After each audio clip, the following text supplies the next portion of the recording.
nga, Panginoon, sa gabing ito, wala nang atrasan. Marami mang nagaganap sa mundong ito, marami nagaganap sa paligid namin. Pero Panginoon, Ikaw pa rin ang aming titignan. Ang kasapatan sa iyong mga salita, sa iyong mga pangako, at sa iyong mga kamanghamanghang gawa, siya naming titignan. At patuloy na magtitiwala kami sapagkat Ikaw ang Diyos na buhay. Ikaw ang Diyos na aming paglilingkuran at Ikaw ang Diyos na aming susundan. Salamat po, Panginoon. Ang gabing ito ay sa iyo, hayaan mo yung mga salita ang siyang maipalaganap sa lugar na ito. Ang bawat makakarinig ng mensahe mo, Panginoon, hayaan mo makabalik sa iyo at maunawaan, Panginoon, ano ang plano mo. Ikaw lamang po, O Diyos, ang patuloy namin itataas, pupurihin sa gabing ito sa tanging pangalan ni Jesus. Amen, amen.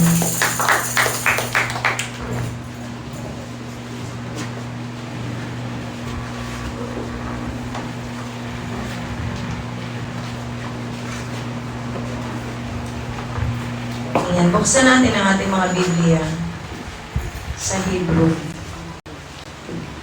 Amen. Siguro naman po, hindi na po na kaila sa bawat isang nagaganap ngayon sa ating mundo. Ang dami nang nagaganap na ligligan.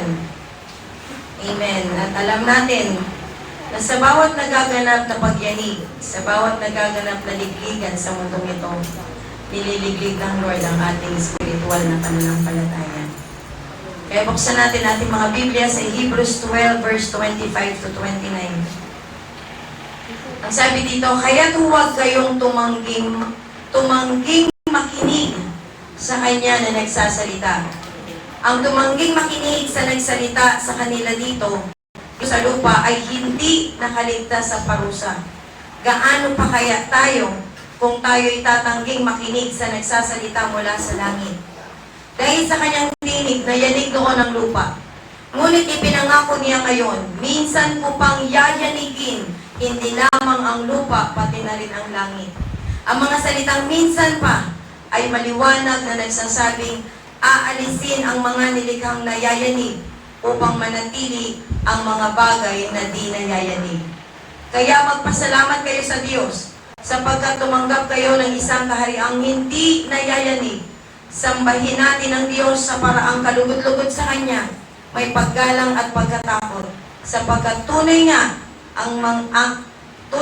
ng ating Diyos ay apoy na tumutupo. Ang ating pong topic ngayon is God shakes the earth and our spirit to repentance. Alam niyo, maraming pangyayari sa mundong ito na talagang kagulat-gulat. Amen. Kasi hindi naman natin sukat akalain na magkakaroon ng yanigan. Magkakaroon ng mga lindol. Una, ulan, bagyo. Amen. Nakabase tayo dun sa mga pagbagyo. Sabi sino ba yung huling napakatindi? Si Opong ba yun? Talagang kung titignan natin, para bang yun yung worst. Pero ngayon, sabi nga, hindi lang ulan, kundi lindol. And hindi lang basta-basta lindol. Kung makikita natin doon sa Cebu, nagkaroon mga sinkhole. Tandaan po natin na San Jose del Monte, meron pong nakitang mga sinkhole. At ang dadaanan po ng fault line from San Jose del Monte papuntang Norsagaray. Kaya ito na yung panahon para ang lahat ng mga nasa San Jose del Monte ay magkaroon ng pagkilos ang Panginoon. Ito na yung panahon eh. Sabi nga, ano ba ang sabi ng Diyos? Ano ba yung nasa tinig ng Diyos? Ano sabi sa 2 Chronicles 4:17? If my people who are called by my name humble themselves and pray and seek my face and turn from their wicked ways, then I will hear from heaven and will forgive them from their sin and heal their land. Ang nais ng Panginoon, ito yung sinabi, mensahe ng Diyos kay Solomon. Sinabi niya noon na, kapag ang bayan ko tumawag sa akin, sino ba ang bayan ng Diyos? Ang kanyang mga pinili, hinirang. Ang lahat ng kumilala sa kanya may pananampalataya. Pero bakit nangyayari ang ganitong ligligan? Dahil ang gusto ng Lord, bumalik sa kanya for repentance. in a times where everything seems to be shaking. Lahat nililiglig na. The world, the nations, tingnan natin ang bansang Pilipinas. Amen. Nagsimula lang ito doon sa yung mic. Nagsimula lang ito saan? Diba? Doon sa flood control. Mga contractor. Amen. Inumpisahan doon sa mga contractor. At yung mga contractor na yan, naglabasan lahat ng mga sangkot. And doon sa mga sangkot na yun, na-involve ang lahat ng mga tao. Na-involve lahat ng mga klase ng tao. Mula doon sa maliit hanggang doon sa mga matataas, sa mga artista, maging sa lahat ng mga iglesia. Na-involve na lahat. Amen. Sa isang wicked ways, pinakita na sa atin ng Panginoon, ano ba yung dapat gawin ng mga tao? Ano ba ang dapat gawin ng kanyang mga pinili, hinirang? Ang sabi niya, kailangan makabalik sa Kanya. But God's shaking is not for destruction. It is a divine call to repentance. Marami ang doon sa mga nasalanta yung kanilang mga ari-arian. Hindi naman nila sinabi na, ang bahay ko, ang kotse ko, ang ari-arian ko, ang mga anak ko, ang pamilya ko, hindi yun ang sinabi nila eh. Ano ang bumuka sa labi nila? Panginoon ko, Diyos ko, tulungan niyo po kami. Pero ang tanong, ang tinig ba natin nakakarating sa langit? Sabi ng Panginoon, ngunit ang sala mo, ang nagiging dahilan kaya hindi ko dinidinig ang panalangin mo. Minsan yung kasalanan natin na nagiging dahilan kaya hindi tinutugon ang bawat pagtawag natin. Sabi ng Panginoon, tinatawag niyo ako Panginoon, Panginoon, pero hindi kayo sumusunod. Para saan pa ang pagtawag mo kung hindi ka naman pakikinggan ng Panginoon? So, ito na yung time para marinig ng Diyos ang tinig natin na pinatawag ka, Panginoon, Panginoon, tulungan niyo po kami. Panginoon, save us. Kasi ganito kapanahonan, kailangan natin ng Diyos. Wala tayong magagawa sa sarili nating kakayanan. He shakes the earthly to expose sin and awaken our spirits to return to Him. Ang gusto niya, bumalik tayo sa Kanya. Marami ang naliligaw, marami ang nalalayo, marami ang natutulog. Sabi nga, ang ating pananampalataya ay natutulog. When God shakes, He calls His people to humble themselves and seek His face. Ang gusto ng Lord, makita mo ang Kanyang mukha. Makita mo siya ng mukhaan. So, ano ang ating pag-aaralan? God shakes the earth and our spirit, not to destroy us, but to bring us to repentance and restore our relationship with Him. So, hindi lang basta aatin tayo ng church. Alam nyo, napakadaling umatin ng church. 3 hakbang lang, 4 na hakbang lang, nandito ka lang sa church. Pero ang tanong, ang puso ba natin, ang espiritu ba natin, totoo sa Panginoon? Or kaya tayo lumalapit sa Panginoon ngayon dahil nagliligligan na. Baka mamaya, eto na, pagka namatay tayo sa mundong ito, hindi na natin alam kung saan tayo patutungo. Pag nagkaroon ng lindol, ano ang gagawin natin? So, eto na yung time, kaya tayo binabalik ng Lord dito sa isang gawain na siya lang ang maitataas, siya lang ang ating titignan. Because ang gusto ng Lord, humble ourselves. Wala tayong kakayanan. Wala tayong kaalaman. Kahit magtago ka sa ilalim ng lamesa, nung nagkaroon ng earthquake drill, ano ang sabi? Magtago ka sa ilalim ng matibay na lamesa. Magtago ka doon sa may poste. At maliligtas ka. Pero ngayon, sa kapanahunan ngayon, lahat nagigiba, lahat bumabagsak, lahat nabibitak, wala kang pagtataguan, kundi sa presensya lang ng Panginoon. Kaya ito tinuturo sa atin ng Panginoon. Ang gusto niya, magkaroon man ng ligligan, magyanigan man sa buong mundo, mananatili pa rin ang pagtitiwala mo sa Diyos. Why God shaken the earth and our spirit to repentance? Alam ng Diyos, nasa Kanya tayo. Alam ng Diyos, napapalik tayo sa Kanya. Pero bakit kailangan pang yanigin? Bakit kailangan pang ligligin? Bakit pang kailangan magkaroon ng lindol? Para makabalik tayo sa Kanya. Pwede naman yung sabihin na tapikin kang ganyan. Balik ka na sa akin. Amen. Pwede naman sabihin ng Lord, sige, bibigyan kita ng matinding problema, balik ka sa akin. Pero bakit ang buong mundo, ang buong Pilipinas, tingnan natin sa ibang bansa, nagkakaroon ng mga baha, nagkakaroon ng mga disasters. Dito sabi sa bansang Pilipinas, Luzon, Visayas, Mindanao. Walang pinalalagpas. Nagkaroon pa ng ano kanina, ng pagputok ng bulkan. Yung Mount Candaon ba yun, yung pumutok kanina? Sabi nga, lahat na lang nararanasan natin, God is shaking the earth. Tandaan mo, hindi lang ito para sa iyo, para sa buong mundo. Para sa bansang Pilipinas. Kung napanood nyo yung kay Perez Andy, yung nagkaroon siya ng prophecy, nag-prophesy siya nung September 13. And sabi niya, by October, at the end of October, magkakaroon ng lindol sa bansang Pilipinas. At hindi lang from 7, aabot ito ng 8. And maraming bagyo, maraming earthquake na darating sa bansang Pilipinas. Pilipinas, Pilipinas, Pilipinas. At nandito tayo sa bansang Pilipinas. God shakes to awaken us from spiritual slumber. Tutulog-tulog tayo. May pananampalataya ka pero tulog ka. May pananampalataya ka pero hindi mo ginagamit, hindi mo nilalakaran. Ano ang sabi doon sa ating teksto? 25.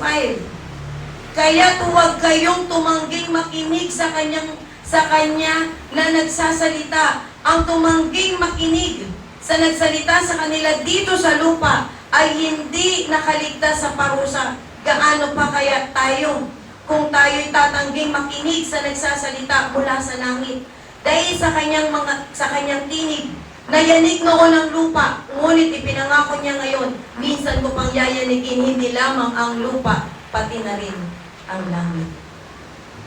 Hindi lang mga unbeliever ang yayanigin, maging ang mga mananampalataya. Dahil may mga mananampalataya na tulog. May mga mananampalataya na hindi nilalakaran ng pananampalataya. Kaya ang gusto ng Diyos, ligligin ang bawat isa. Shakening is God's wake-up call to a sleeping generation. Alam niyo, sa totoo lang, mahal ng Diyos ang mga Pilipino. We are His people. Kaya nga sabi doon, sabi ni Evangelist Perez Andy. Sabi ng Diyos, mahal niya ang Pilipinas. Kaya nga, binabalik-balikan niya ang verse na ito, 2 Chronicles 7:14. Binabalik niya, sabi niya, Pilipinas, Pilipinas, ito lang ang dapat niyong gawin. Pilipino, ito ang dapat niyong gawin. Ito ang dapat niyong sambitin. Ito ang dapat niyong lakaran. Kaso nga lang, ang problema sa mga Pilipino, kaya na nila yan. Meron naman kami, matibay naman yung bahay namin. Meron naman kami nakastock na pagkain. Huwag nating panghawakan kung ano ang meron tayo ngayon. Dahil ang lahat ng meron tayo ngayon is temporary lang.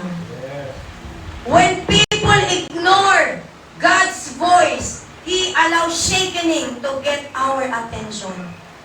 Tandaan mo, para makuha ng Diyos ang attention natin, anong kailangan niya gawin? Shaken us. Liligligin niya talaga, yayanigin niya ang buhay natin, ang ating buhay pananampalataya. Amen. Ang gusto lang ng Panginoon, makita mo, marinig mo ang tinig niya, balakaran mo ang nais niya. Israel ignores God's warning until judgment come. Ano ang sabi doon sa Isaiah 1 verse 2 to 4? Makinig ang kalangitan, gayon din ang kalupaan, sapagkat si Yahweh ay nagsasalita. Pinalaki ko at inalagaan ang aking mga anak, ngunit naghimagsik sila laban sa akin. Nakikilala ng baka ang kanyang Panginoon at ng asno kung saan siya pinapakain ng kanyang amo. Ngunit hindi ako nakikilala ng Israel. Hindi ako nauunawaan ng aking bayan. Bansang makasalanan, mga taong puno ng kasamaan, mga anak ng masasamang tao, mga anak ng katiwalian. Itinakwil ninyo si Yahweh, nilait ang banal na Diyos ng Israel, at pagkatapos ay tinalikuran ninyo siya. Minsan, ito yung nagiging problema sa atin eh. Akala natin okay na tayo. Akala natin malakas na tayo. Akala natin yung ginagawa natin ay hindi pag-ignore sa Diyos. Yung pagtalikod natin sa Panginoon. Yung hindi pagtitiwala sa Kanya. Yung hindi pagbibigay ng oras at pagbibigay ng kapurihan sa Kanyang dakilang pangalan. Isang pagtalikod. Sabi ng Lord, hindi niyo ako kilala. Hindi niyo ako kinikilala. Masakit para sa Panginoon. Amen. Kaya ang gusto niya, sige, itong mga taga-Pilipinas, itong mga taong to, nananangan sila doon sa kanilang mga sariling lakas, sa kanilang mga sariling galing, sa kanilang mga kayamanan. Para makuha ang atensyon natin, yayanigin niya ang daigdig. Kaya niyayanig ng Lord ang bansang Pilipinas para makabalik sa Kanya. God's voice through His words still calls us today. Hanggang ngayon, tinatawag tayo ng Panginoon. Sabi nga doon sa Hebrew 3 verse 15,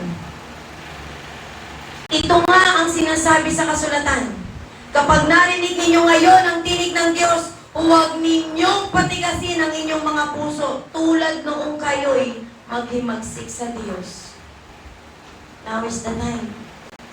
Narinig na natin ang tinig ng Diyos. Ayaw ng Diyos na binabaliwala siya. Ayaw ng Diyos na tinatalikuran siya. Ayaw ng Diyos na hindi mo siya binibigyang halaga. Magpapapansin siya sa iyo. Gusto niyo ba yung ganun? Magpapapansin ng Diyos sa buhay natin through shakening.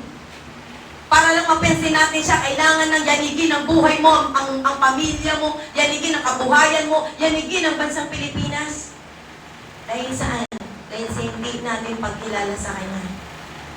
Today, if you hear His voice, do not harden your heart.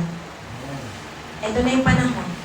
Ito na yung panahon para magtiwala tayo sa Panginoon. Sumunod tayo sa Panginoon. Sabi nga sa awit kanina, I have decided to follow Jesus. Ito ba inawit lang natin dahil nakasulat doon o ito'y bukal sa ating kalooban? We have to decide now.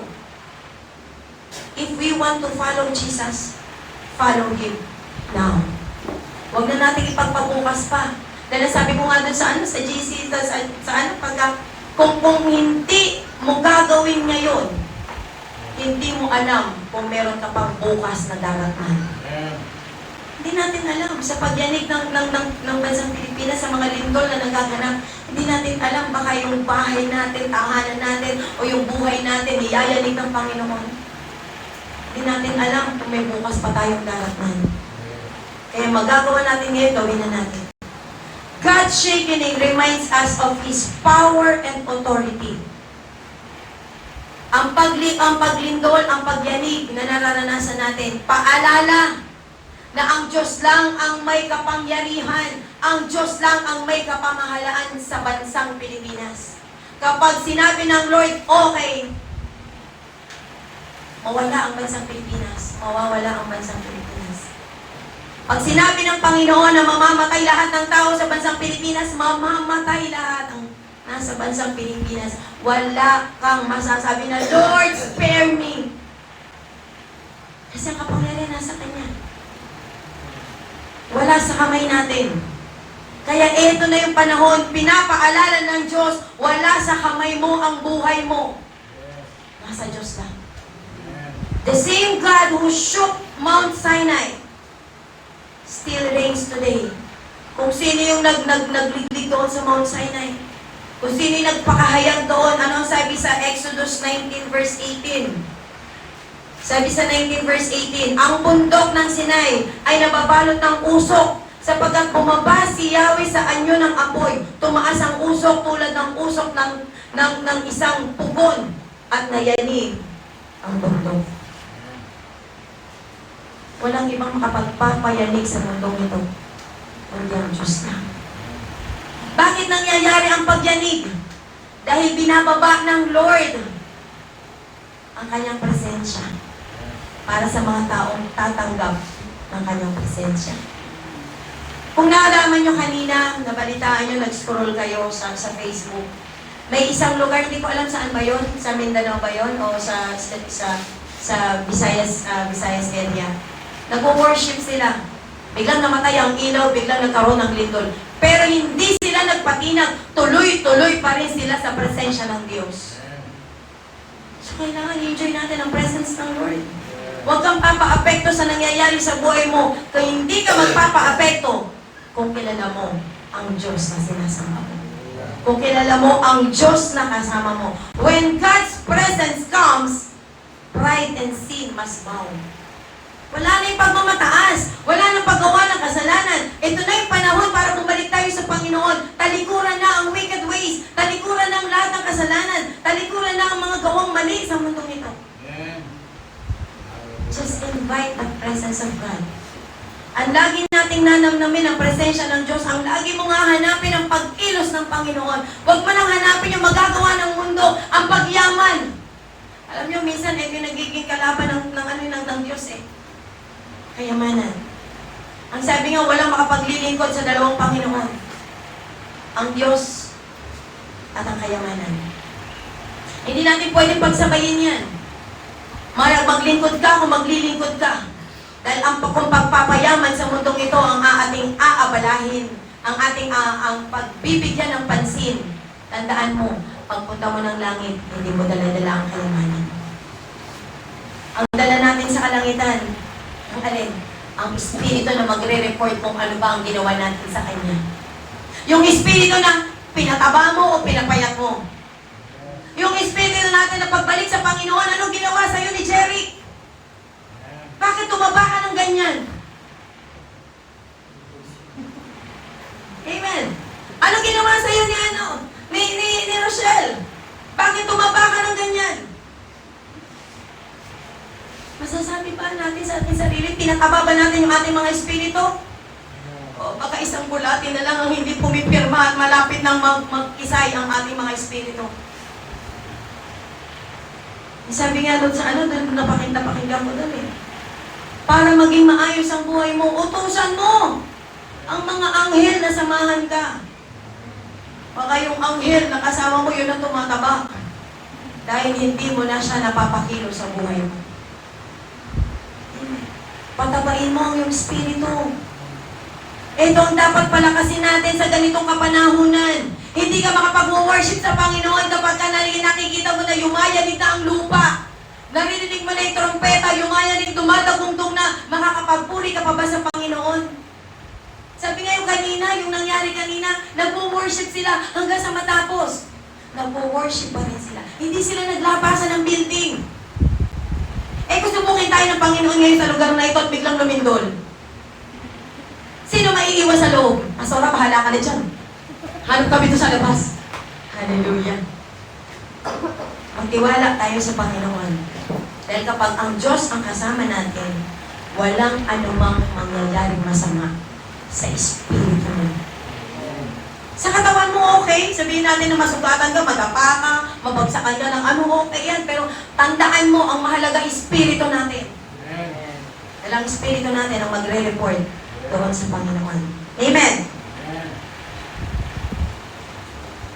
Every shaking removes self-confidence.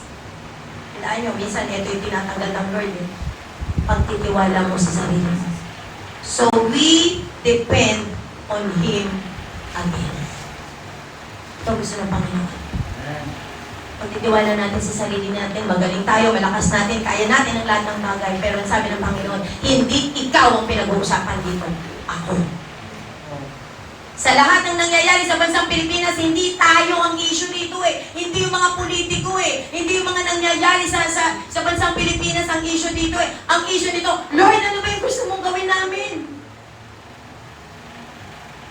Yun ang dapat naging sinasabi natin, hindi yung Lord, ito yung pagbabayad kasi makasalanan sila, kasi yung nasa politiko, kasi corrupt sila, kasi kininakaw nila ang pera ng bayan, kasi ganito, kaya naghihirap ang bansang Pilipinas dahil sa kanila. Kaya naghihirap ang bansang Pilipinas dahil sa mindset ng tao, nakadepende sa gobyerno, nakadepende sa magagawa nila, pero dumepende ka sa Panginoon. All things work together for good. Minsan nakala natin, kaya na natin ang lahat ng bagay. Pero ang totoo, ang nais ng Panginoon, depend on Him again. Balik sa Panginoon. God shakes to reveal what needs to be removed. May mga bagay na kailangan tanggalin. Ano ang sabi doon sa 27?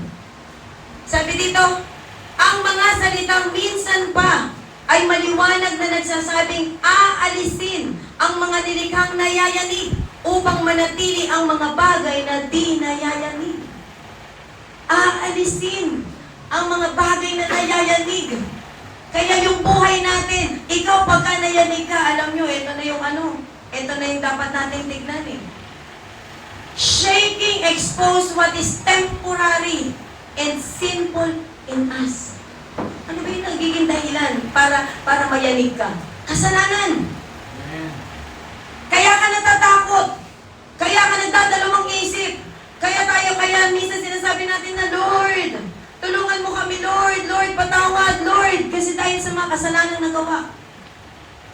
Ina-expose ng Lord yung mga kasalanan nagawa natin. And ang lahat ng ito, dapat temporary lang. Huwag mong yakapin ang kasalanan. Dapat ang kasalanan, oo, nandiyan, nagkasala ka, balik ka sa Panginoon. Nagkasala ka, humingi ka ng tawad, repent. Kaya tayo nililiglig, kaya tayo tinuturuan ng Panginoon para makabalik tayo sa Kanya.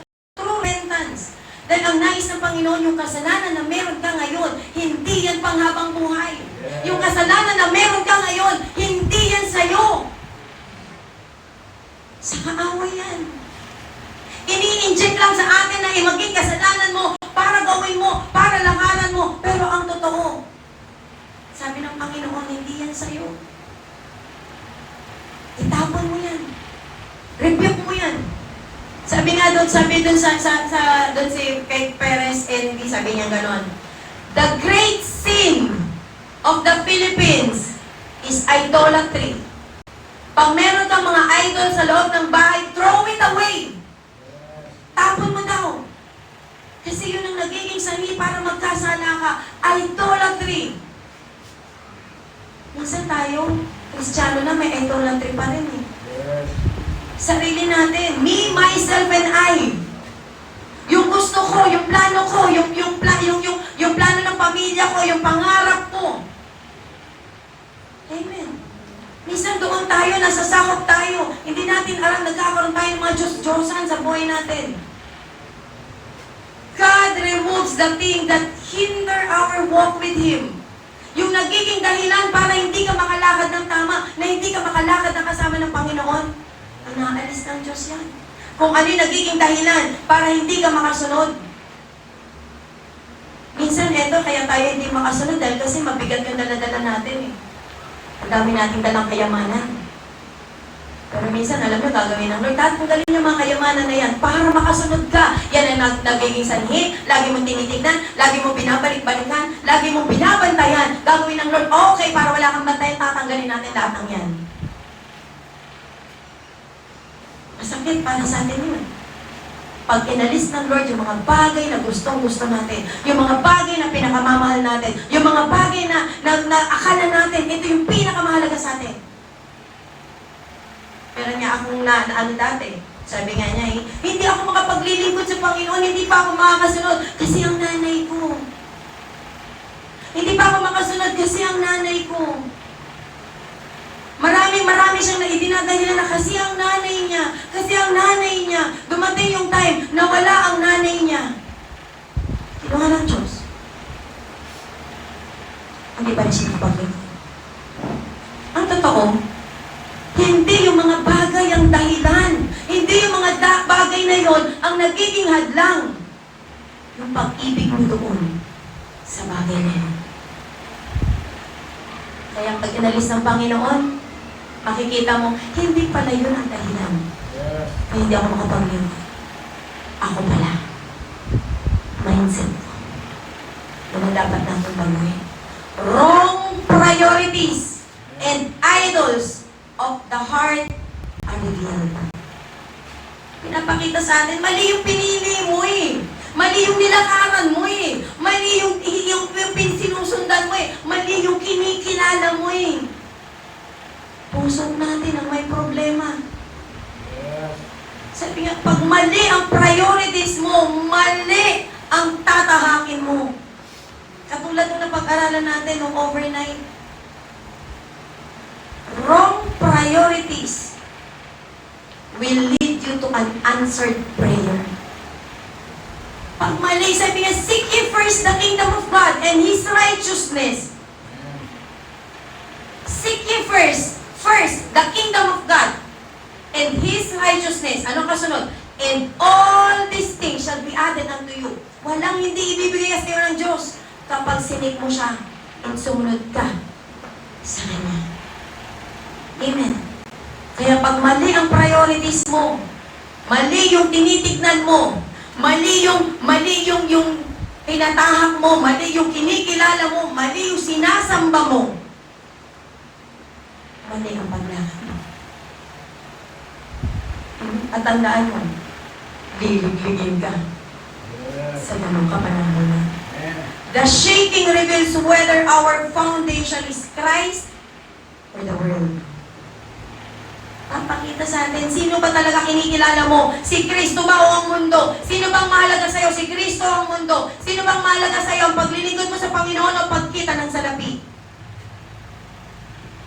Minsan alam niyo po, masakit sa Panginoon na pinagpapalit siya sa mga bagay na pangmundo. Nagalit siya sa mga Israelita eh. Kasi tinawag ko kayo, pinili ko kayo, nilabas ko kayo sa Ehipto. Pinalakad ko kayo sa wilderness, hindi kayo nagkulang. Wala kayong tinanim, wala kayong mga ginawa diyan. Pero pinapakain ko kayo. Hindi napudpud ang mga sandalyas nyo. Nakarating kayo doon sa lupang pangako. Na nakarating kayo doon ng walang kahirap-hirap. Pero bakit ngayon? Nakita nyo lang itong mga Moabita na mayayaman. Nakita nyo lang dito, nakikita kayo, yayaman kayo through barter, through trading. Nakita nila na mas yayaman sila, pinagpalit nila ang Diyos, nagkaroon sila ng mga Diyos-Diyosan. Pinagpalit nila ang pagsamba sa tunay na Diyos doon sa mga bagay na pansamantala. Anong sabi ng Panginoon? Hindi nyo na tinignan ang pag-aalaga ko sa inyo. Kung paano ko kayo pinakain, kung paano ko kayo inalagaan, pinoprotektahan. Pero sa mga bagay na pansamantala sa mundong ito na pwedeng mawala, pinagpalit natin ang Panginoon. Yung mga bagay na yun na pansamantala, aalisin ng Lord sa buhay natin. The shaking reveals whether our foundation is Christ or the world. Only those built on the rock will stand. Saan mo itatayo? Doon sa bato.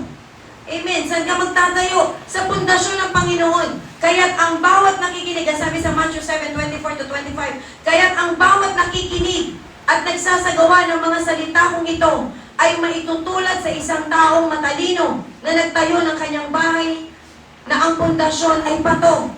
Umulan mang malakas, bumaha at binayo ng malakas na hangin ang bahay na iyon. Ngunit hindi nagiba sapagkat nakatayo iyon sa bato. Alam natin kung saan tayo tatayo.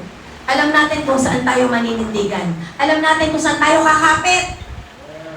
Pag dumating yung bagyo, saan ka kakapit? Pag dumating yung uno, saan ka kakapit? Pag dumating yung matinding lindol, saan ka kakapit? Hindi huwag ka kakapit sa bahay mo, babagsak yan. Huwag kang kakapit sa sasakyan mo, maiipit yan. Kumapit ka sa Panginoon, sa presensya ng Diyos, maliligtas ka. Shaking purifies our heart for true repentance. Kaya tayo nililiglig, kaya tayo niyayanig dahil ang gusto ng Lord, ang puso natin maging totoo sa paghingi ng tawad. Hindi dahil nayayanig na ang mundo, kaya tayo babalik sa Panginoon. Sabi nga doon sa Batangas noon. Sabi nga, Pastora, nung lumindol dito sa Batangas, napuno ang church. Dahil ang sabi nila, Panginoon, ligtas mo po kami, Panginoon, tulungan mo po kami. Sa totoo lang ang hinahanap ng Lord, true repentance, true believers. Hindi ka maliligtas ng church.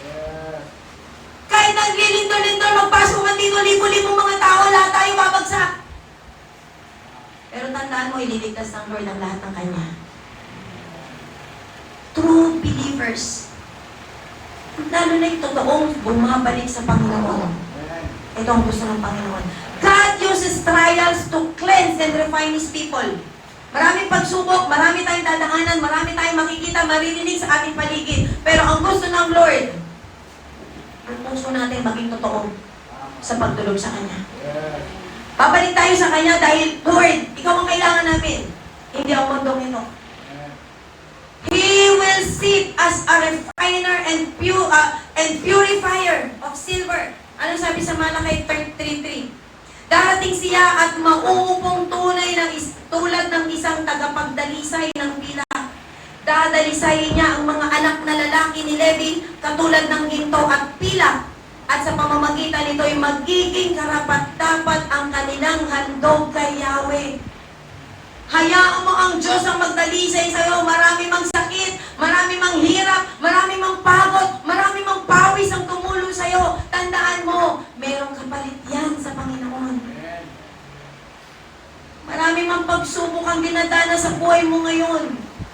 Tandaan mo, ang Diyos ang kasama mo. Kaya ka nagtatagumpay. He will sit as a refiner. Siya yung dumadalisay sa'yo. Siya yung gumagawa sa buhay mo. Siya yung nagbibigay sa'yo ng ganda ng buhay. Hindi tayo. Kaya gumaganda buhay natin dahil sa Diyos. Amen. Hindi dahil sa galing natin, sa lakas natin. Kaya ka may trabaho dahil sa Diyos. Kaya ka may lakas dahil sa Diyos. Paano pag binawi ng Diyos ang lakas natin? Pag binawi ng Diyos ang trabaho natin, binawi ng Diyos ang lahat-lahat sa atin. Ultimate, pinakamamahal mo sa buhay, binawi ng Diyos. Ang gagawa natin? Wala. Iiyak na lang. Ang tanong, makakatayo ka pa ba? Ang tanong, makakapagpatuloy ka pa ba? Sarang na may hingin ng Diyos sa pagdadalisay sa atin. Repent. Repentance begins when we let go of what God is removing. May inaalis ang Diyos, okay Lord, so be it, your will be done. Huwag mo na ipilit. Kailangan lang tinanggal ng Lord yung mga bagay na yan, tinanggal ng Lord yung mga kasalanan na yan. Pag sinabi ng Lord, magbago ka na, uy! Magbago na. Pag sinabi ng Lord, alisin mo na yan, alisin mo na. Pag sinabi ng Lord na ayusin mo na yung buhay mo, ayusin mo na. Repentance is totally turning away from sin. Totally. Hindi yung gilid ka lang. Hindi yung, anong sabi doon, 45 degrees. Kailangan is 90 degrees. 180 babalik ka. 360 pa rin babalik ka na. 180. Pag 360 degrees, makabalik ka ulit. 180 para nakatalikod ka. Amen. Anong ginawa ni Joseph? Nung siya ay tinutokso ng asawa ni Potiphar, siya ay tumakbo. Huwag mong hayaang alipinin ka ng kasalanan. Huwag mong hayaang alipinin ka ng mga bagay na hindi tama sa harapan ng Diyos. If God is removing something in your life, pasalamat tayo. Kasi mahal ka ng Diyos. Brokenness before God is the doorway to renewal. Mientras ginigiba ka ng Lord, dinuduro ka, winawasak ka, pinuputol-putol ka ng Panginoon. It is a doorway to renewal. Papaguhin ka ng Lord. Hindi ka magiging isang magandang palayok kung hindi ka magiging putik. So, kailangan nating makita muna ang ating mga sarili. Alam sabi sa Awit 51 verse 17, ang handog ko, O Diyos, na karapat-dapat ay ang pakumbab at pusong mapagtapat. Kapag handa ka na magpasakop, magpailalim, at handa kang sumunod sa Panginoon, uhubogin ka ng Lord sa paraan niya. It is a doorway for renewal. Kailangan lang maging tapat tayo sa Panginoon. Ang katapatan natin ang laging hinahanap ng Panginoon sa atin. Amen. Pangatlo. God shakes to establish an unshakable kingdom. Yung hindi natitinag, yung hindi nayayanig. Ang gusto ng Lord ma-establish sa buhay natin, yung hindi nayayanig. Yung ating pananampalataya. Amen. Gusto nyo, sabihin natin sa Lord na pag lumindol ngayon, nandito tayo. Amen. Sabi nga, Lord, mabuti ba nandito kami sa church pag lumindol, kaysa nasa kanya-kanya kami mga bahay, baka nagtakbuhan palabas. Pag nasa church, okay, basta wala nang gagawin natin, okay, mag-pray tayo, magpuri tayo sa Panginoon. Amen. Diba? God shakes to establish an unshakable kingdom. Anong sabi na sa verse 28 to 29? Kaya magpasalamat tayo sa Diyos sapagkat tumanggap tayo ng isang kahariang hindi nayayanig. Sambahin natin ang Diyos sa paraang kalugod-lugod sa Kanya. May paggalang at pagkatakot. Sapagkat tunay nga na ang ating Diyos ay apoy na tumutupok. Tandaan mo, ang Diyos na sinasamba mo hindi basta-basta. Ang Diyos na kinikilala mo ngayon ay hindi pipitsugin. Ang Diyos na sinasamba mo is ang Diyos na makapangyarihan, ang Diyos na gumawa ng langit at ang lupa, ang Diyos na mag-iingat sa lahat ng kanyang nilikha, ang Diyos na kayang gumawa ng himala. Amen. After repentance, God reveals what cannot be shaken. Binubuo muli ng Diyos yung mga hindi natinag. Yung mga nagkaroon ng takot sa puso nila. Minsan ito tayo Hindi nga tayo nasalanta. Hindi nga tayo naapektuhan. Pero spiritually, ang bawat isa nagkaroon na ng ng takot. Natakot ka sa Diyos. Amen. Matakot ka sa Diyos dahil ang Diyos lang ang may kakayanang bumawig ng buhay natin. His kingdom is eternal and cannot be destroyed. Saan ka magtitiwala? Kanino ka magtitiwala? Saan ka papasok? Kaninong presensya ka mananatili? Sa presensya ng Diyos na hindi natinag. Kunwari, lumilindol. Pastora, dito ako pakandong sa'yo. Tandaan nyo, kung lahat kayo kakandong sa akin, wala na, pati ako manlulupay-pay. Magpasakop tayo sa Panginoon. Sa Diyos, sa presensya ng Panginoon. Amen. Doon tayo magpakupok. Amen. His kingdom is eternal. Lagi natin sasabihin, Lord, mamatay man ako ngayong oras na ito, basta papunta akong langit. Huwag ka papayag na mamamatay ka ngayon na hindi ka papuntang langit. Lagi mo sasabihin, Lord, ang gusto ko, mamatay man ako ngayon. Nagkakaubusan na ng tao sa mundong ito. Marami nang nangyayari. May lindol, may baha, may ano mga sakuna, pati yung helicopter, bumagsak pa. O saan pa bumagsak yung helicopter? Ang daming nangyayari, may pagputok ng bulkan. Pero tandaan mo, ano mang mangyari sa buhay mo. Basta ikay papuntang langit, nandun ka sa kingdom of God. Amen. His kingdom is eternal and cannot be destroyed. The grass wither, sabi nga, ang damo ay natutuyot. Ang mga bulaklak, naglalaho.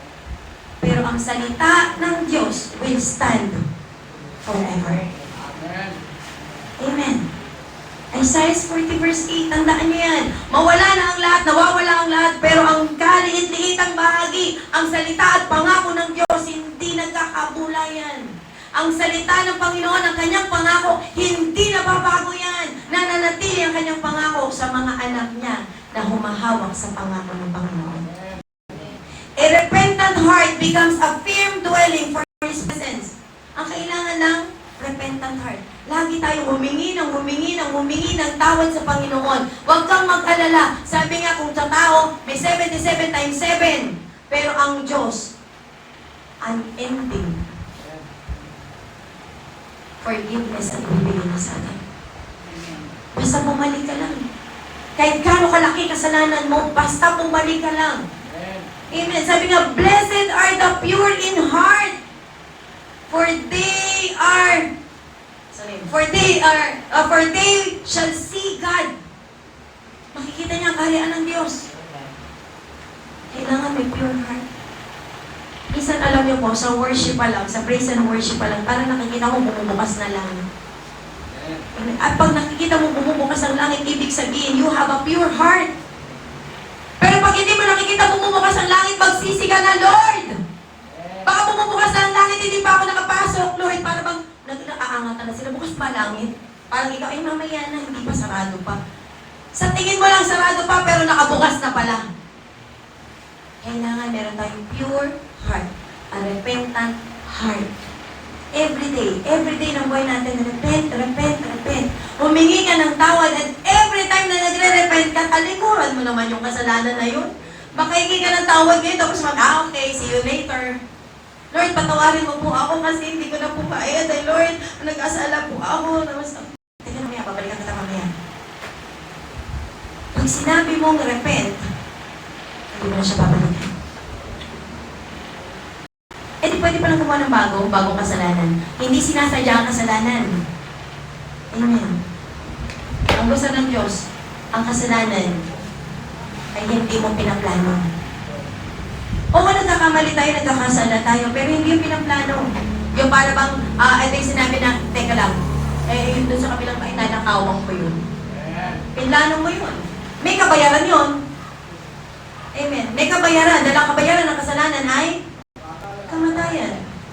O mamatay ka, spiritual. Amen. And ang kailangan lang natin is bumalik sa Panginoon. Amen. Lahat ng kasalanan may pagbabayad. Kailangan lang natin ay makita natin yung puso natin na tapat na totoo sa Diyos. Shaking leads us to worship with reverence and awe. Ito yung dapat eh. Pagka niyayanig ka, nililiglig ka, oh, Lord! May nakita ko dun sa Davao ata yun. Na ano siya nagkalindol, lumuhod siya.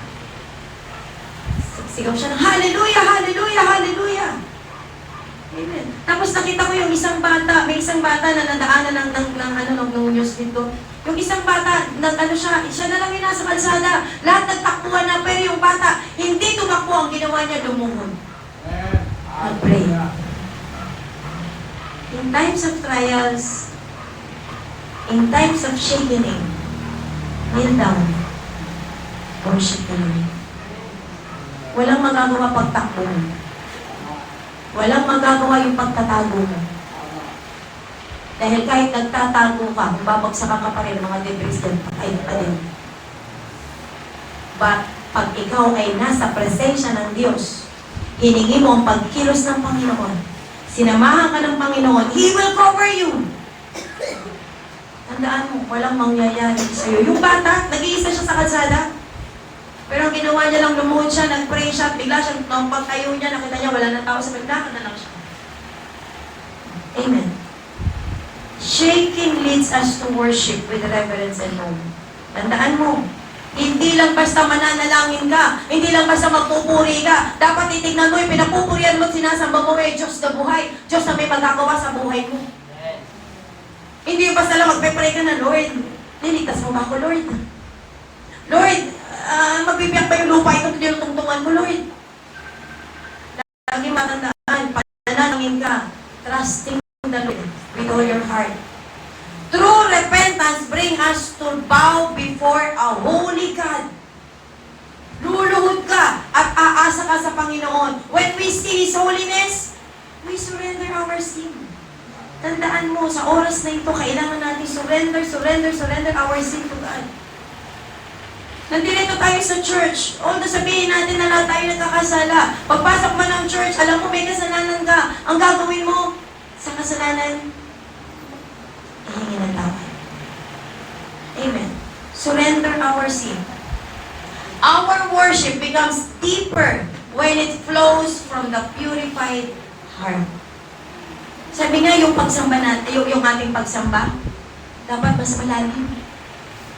Hindi yung basta lang umawit ka, yung para lang nakikinig ka lang ng videoke, para ka lang nakikinig doon sa mga sound system, para lang naging walang pampatulog. Minsan ginagawa yung worship, ginagawang pampatulog eh. Tapos yung Bible, ginagawang unan. Sino ba din may naano ko nito? Yung Bible, nilalagay sa may ulunan. Kapag ang Biblia nasa may ulunan ko, ligtas ako. Uy! Walang ganun. Ilalagay sa may unan, tapos yung Bible, ilalagay doon sa may hapag, doon sa may kainan. Kasi pagpapalain ako. Binubuksan ng Biblia. Nakalihatan lang ang Biblia. Ang tanong, sino ang nabuborn again? Yung mga agiw. Kisame. Alikabok. Kailangan binabasa. Kailangan nilalagay sa puso. Ang true worship is from the heart. And worship is palalim ng palalim ng palalim ng palalim. Dahil habang lumalalim ka, habang binabaon mo yung sarili mo sa salita ng Diyos, mas lalo kang tumitibay. Anumang bagyo, anumang sakuna, anumang mangyari sa bansang Pilipinas, sa Diyos ka pa rin nakatingin. Minsan ito nagiging problema. Yung worship natin parang okay na, umawit na ako sa Panginoon. Worship the Lord in the splendor of holiness. Alam niyo, napakabuti ng ating Panginoon. Siya'y banal. Amen. Sabi nga, banal, banal, banal. Ang Diyos ay banal. Kaya dapat tayong magpakabanal. Amen. How we can become holy. Nandito tayo sa mundong ito. Kaya nandito tayo sa mundong, hindi tayo magiging banal. We become holy if we repent. We turn away from our sin. Bukas ka na ulit magkasala. Pero kapag ikaw ay Kristiyano, parang nakikita mo palang si kasalanan, parang natatakot ka na. Amen. Worship the Lord in the splendor of holiness. Dapat malinis tayo habang nagpupuri sa Panginoon. Dapat yung puso natin papuntang langit, ang lahat ng sinasampit, lahat ang lalabas sa labi natin. Sabi nga, sa dila nakasalalay ang buhay at kamatayan. And ang dila ang ginagamit, ang bibig natin ang ginagamit sa pagpupuri at sa pag-aalimura. Kaya mag-ingat tayo. Baka mamaya sumpa na yung lumalabas sa bibig mo, tapos holy, holy. Ang hirap lang ng buhay. Holy. Sa palagay nyo, kaya papakinggan tayo ng Panginoon? Kaya ingat-ingat yung mga labi natin sapagkat ang kabanalan ay namumula sa ating mga puso. And the abundance of the heart, the mouth speak. Makikita mo ang uri ng tao kung ano ang nasa puso niya, kung ano ang sinasabi ng bibig niya. Makikilala mo ang isang tao. Kapag ang tao ay lahat ng hinagpis naman ng loob, ang lumalabas sa puso niya, ay rebuke mo na, I rebuke in Jesus' name. Huwag ka nang lumapit, dahil puro hinagpis lang ang lalabas din sa bibig mo. Sabi nga, tell me who your friends are, and I will tell you who you are. Kung sino kasama mo, kung sino lagi mo kasama, malamang, yun ka din. Kapag ang kasama mo palamura, abay malamang, ikaw magiging palamura rin. Pag ang kasama mo palaaway, ang ikaw ay palaaway din. Amen. Kaya tayo, sabi nga, mag-ingat tayo sa mundong ito. Amen. Worship the Lord in the splendor of holiness. Ang kabanalan, ang dapat natin lakaran. Anong sabi na sa awit 29 verse 2? Purihin ang kanyang maluwalhating pangalan. Sambahin si Yahweh sa banal na kaayusan. Banal na kaayusan. So, kailangan laging may kabanalan sa ating pagpupuri sa Panginoon. Ang ating conclusion, God is shaking both the world and our hearts, and our hearts not to destroy us, but to draw us into repentance. Gusto ng Diyos, makabalik tayo sa Kanya, makahingi tayo ng tawad. He removes what is temporary, so that His eternal kingdom will reign in us. Ang gusto ng Lord, alisin ang mga bagay na pansamantala sa mundong ito para siya lang. His eternal kingdom will reign. Maitaas, mabigyan ng karangalan sa buhay natin. Let us not resist the shaking. Pag may ligligan, pag may pagyanig, pag may lindol, huwag mo itong i-resist, huwag mo itong i-rebuke. Instead, let it lead us back to God with humility and brokenness. Tandaan mo, kailangan lang is acceptance. Kailangan lang pagpapakumbaba. Kailangan lang i-challenge natin ang sarili natin. What is God shaking in our life right now? Ano ba yung nag-shake sa buhay natin? Yung ating paniniwala ba? Yung ating pananampalataya? Is it my pride? Pride ba natin to? O anak kami ng Diyos, Kristiyano kami. Dapat hindi kami naliliglig. Dapat hindi kami natatakot. Comfortness? Yung comfort natin? O yung ating pananampalataya? So, hindi mo dapat basihan ang kayamanan, hindi mo dapat basihan ang iyong katatayuan o ang iyong pananampalataya. Dahil ang Diyos, susubukin ka sa kanyang paraan. Susubukin niya ang ating mga pananampalataya. Just allow the shaking to bring you to your knees in repentance. Idulog mo sa Panginoon. Iluhod mo sa Panginoon. Every shaking na nangyayari sa buhay mo, shaking in your family, in your finances, in your surroundings, sabi nga sa bansang Pilipinas, iluhod mo sa Panginoon. Walang imposible sa Diyos. When you respond, you will stand firm in what cannot be shaken. Mananatili kang nakatayo sa mga bagay na hindi nangyayari. Mananatili kang nakatayo sa harap ng ating Panginoon Jesucristo.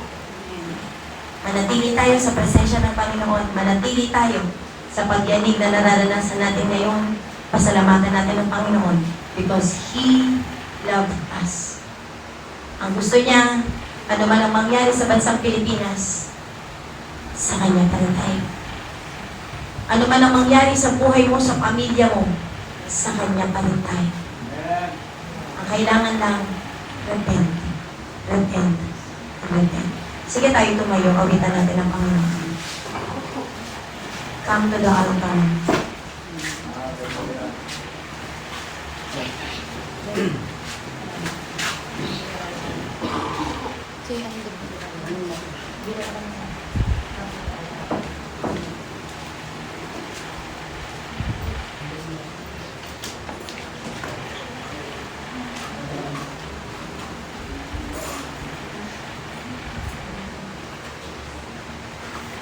Hallelujah, Jesus.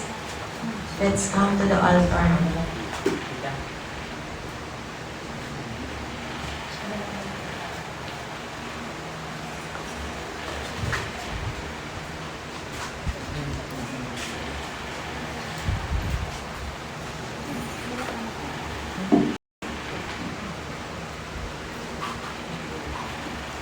Sige, sa oras na ito, lumapit tayo sa Panginoon. Ano ba yung mga pagkukulang natin? Kamalian, kasalanan, na nagawa natin sa harapan ng Diyos. Now is the time. Come to the altar. Repent. Sige, sa oras na ito, hindi ka ng tawad sa Panginoon. Kausapin mo ang Diyos. Ano mang kasalanan, kamalian, ano man ang pagkukulang, o mga bagay na nagawa mong hindi kalugod-lugod sa Panginoon, ihingi natin ang tawad sa Panginoon. Hindi dahil sinabi ko, dahil ito ang nais mo, maging malinis sa harapan ng Diyos.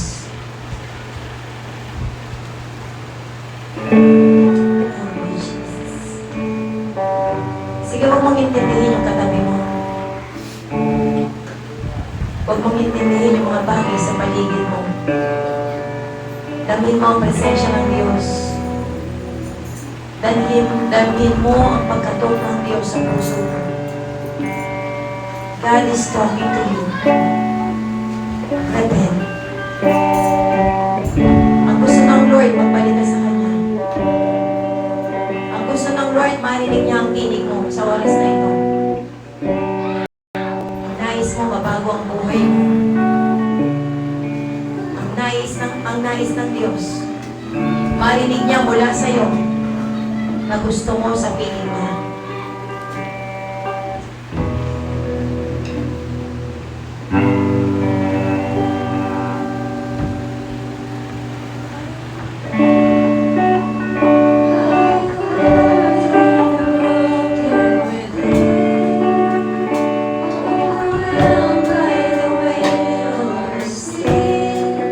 Jesus is calling.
mga bagay na dapat talikuran. Sa oras na ito, kung nais mong may gawin ng Diyos sa buhay mo, kung nais mong marinig ng Diyos ang tinig mo, kung nais mo na magkaroon ng tunay na relasyon sa Panginoon, kung nais mo na patuloy na magkaroon ng malinis na puso sa harapan ng Diyos, repent! Repent! Repent! Humingi ka ng tawad sa Panginoon. Malinis tayo sa Panginoon. Hallelujah! Holy Spirit, fill us, O Lord. Tulungan mo kami, Panginoon, na magpakumbaba sa iyong kanan. Fill us with your holy power. Holy, holy, holy, holy, holy, holy, holy, holy, holy, holy, holy, holy, holy,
Lord, patawarin mo kami sa lahat ng aming pagkakasala.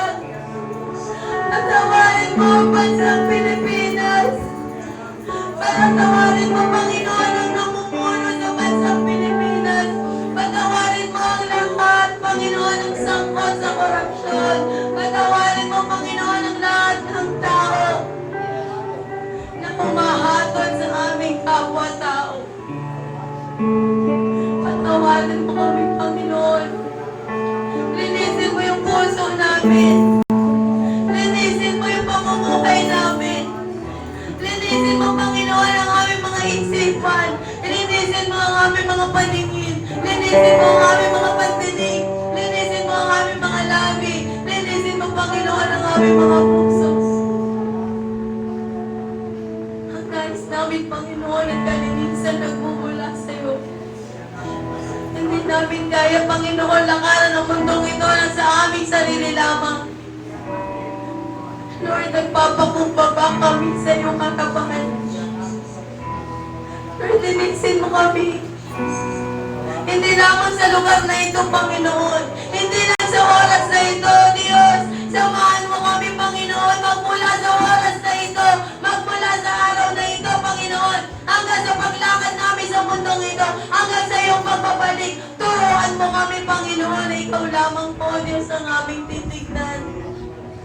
Ikaw lamang ang aming susundan. Ikaw lamang ang aming pananampalatayanan. Lord, kahabagan mo kami. Kahabagan mo ang bansang Pilipinas. Kahabagan mo yung mga anak mo na nagtitiwala sa iyo. Marami mang banta, marami mang pananakot, marami mang nakaamba sa mundong ito, sa bansang Pilipinas. Lord, tinitiwala namin sa iyo ang aming buhay. Tinitiwala namin sa iyo, Diyos, ang aming mga pamilya. Tinitiwala namin sa iyo, Panginoon, ang lahat ng laban sa bansang ito. Sedihan mo ng iyong kapangyarihan ang buhay ng bawat anak mo.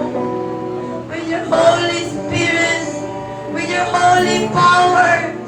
Lord, ikaw lang ang wala ng iba. Ang pinapahintulutan namin kikilos sa buhay ng bawat isa. With your Holy Spirit.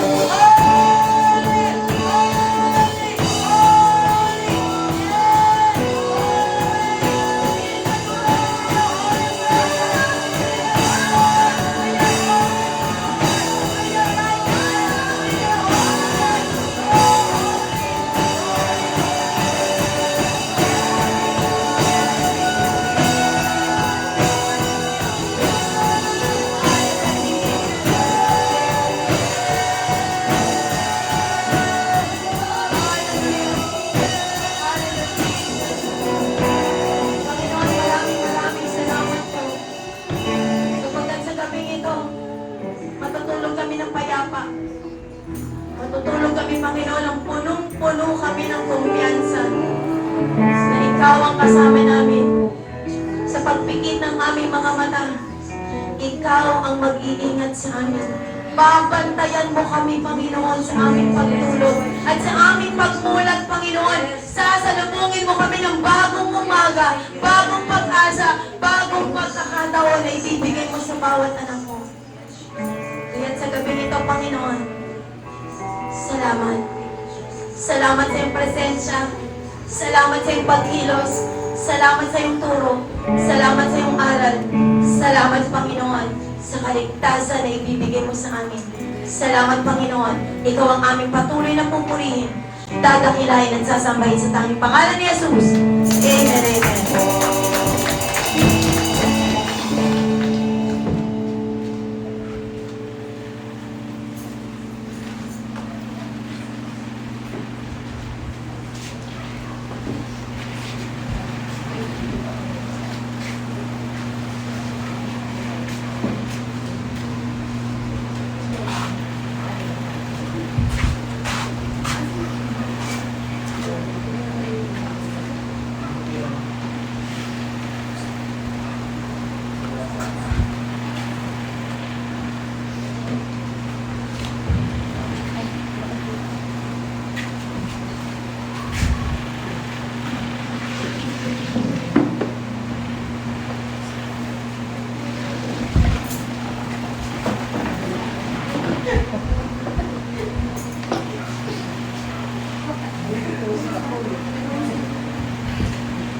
Ayan, sige po tayo po'y manalangin. Hallelujah. Praise you, Lord. Hallelujah. Tunay nga, Panginoon, salamat sa oras na ito, Lord, at napakabuti mo. Tunay nga, Panginoon, na muli namin na pinapasalamatan ng iyong pangunguna at pagkilos mo, Diyos. Sa iyong mga salita, sa iyong mga mansay, Panginoon, salamat. At sa lahat ng narito, Diyos, salamat, Lord, sa nagbigay ng panahon at oras, lalo na, O Diyos, sa pagkakaloob. Panginoon, ang lahat ng narito, Diyos, buong puso, tapos puso kami, Panginoon, naghahandog sa iyong harapan.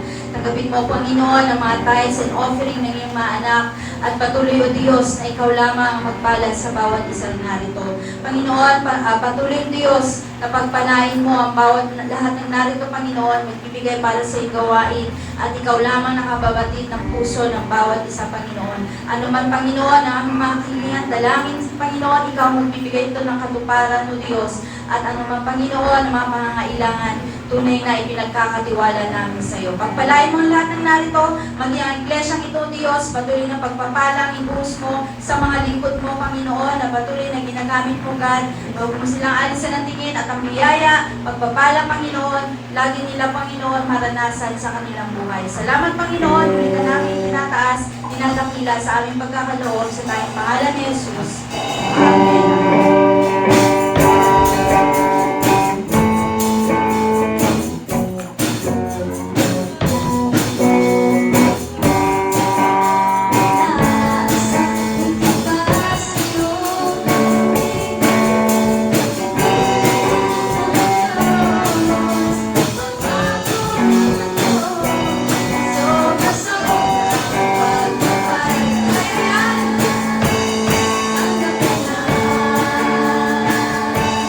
So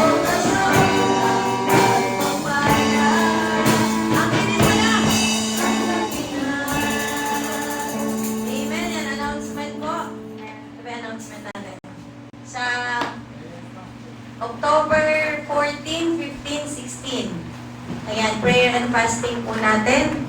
Doon po sa church, 14, 15, 16. Paghahanda po natin para sa youth fellowship sa Sunday. Sa Sunday, kinanyayahan natin mga kabataan. So ito na yung panahon kasi kailangan natin talaga magsama-sama, magtulong-tulong ang lahat ng mga kabataan, magpalakasan.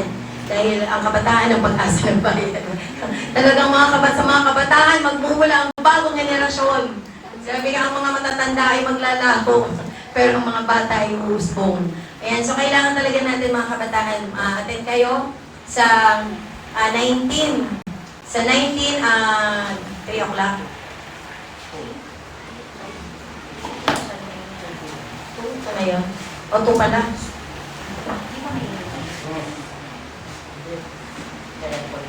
Aircon, nasa natin na. Kasi naka-aircon na. O, pumunta kayo doon, dalawa na aircon sa church, malamig. O, nagpunta kayo, magdala kayong jacket. Kaya sabi niyo ako, naka-coat ako ngayon, nainit na init ako.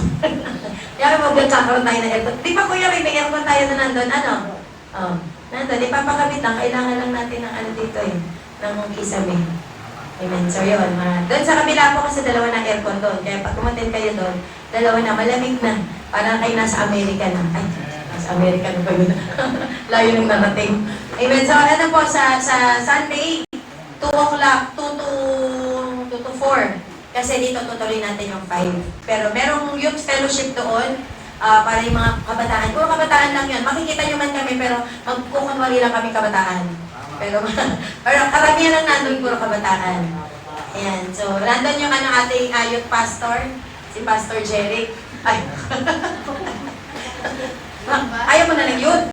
Hindi ka na youth? Youth pastor nga, di ba? Youth. Ayaw mo pa, we declare in Jesus' name. Ayan.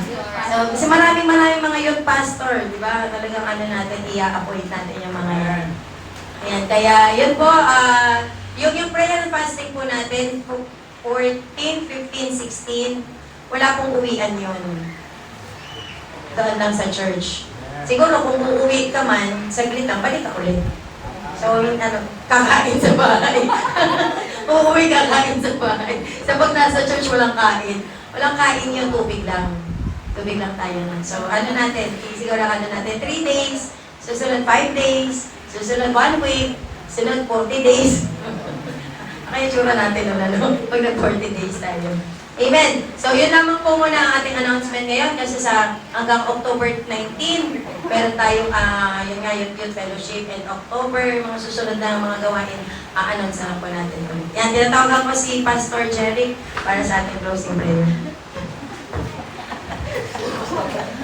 Patayo ba ako, Pastor? Sige na, tayo na. Pastor.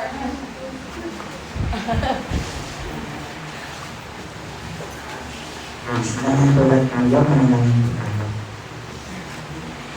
As for the Lord, dakilang Diyos na makapangalan sa lahat. Tunay na Lord, na ikaw ang kapila, ikaw ay tunay, ikaw ang buhay, ikaw ang kapangyarihan. Lord, sa oras ng pagkataas ko, Father God, na magawa namin. Maraming salamat, Father God. Dahil tunay na ang magiging mo, Lord, ang bawat isa, ang puso, ang isip, ang spiritual, Father God, ang mga diwan. Tunay nga, Lord, maraming salamat, Lord, sa mga sinta, Lord, na iyong pinalinig, iyong pinahayag sa amin. Maraming salamat, Lord, sa buhay ng pastora, Lord, na gindalugan ng iyong sinta, Father God.